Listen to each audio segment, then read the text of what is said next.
Le berceau du général de Gaulle et sa robe de baptême, 2 pièces originales à découvrir au musée Charles de Gaulle. C'est dans cette chambre que le futur dirigeant français voit le jour le 22 novembre 1890.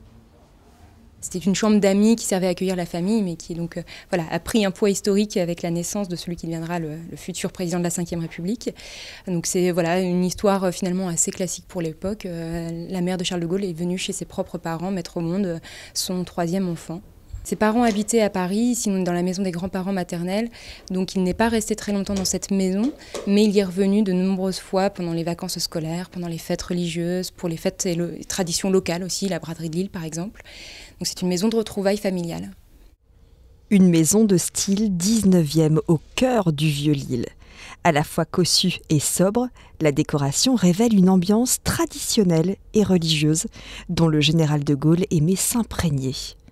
Jusqu'à l'âge de 22 ans, il y retrouvait régulièrement ses cousins et ses cousines pour des réunions de famille sous cette verrière. Le jardin d'hiver, c'était une pièce importante pour l'ensemble de la famille puisque c'est une pièce qui était très lumineuse, qui était très agréable, qui permettait de profiter aussi du jardin extérieur tout en étant à l'intérieur.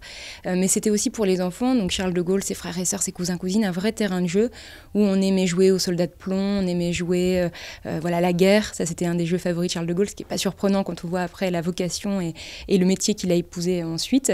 Donc c'était vraiment une pièce qui était appréciée de toute la famille. En 1947, cette maison a été vendue par la famille de Gaulle. Aujourd'hui, elle est devenue propriété de la Fondation de Gaulle. La bâtisse, gérée par le département, est classée monument historique depuis 1990.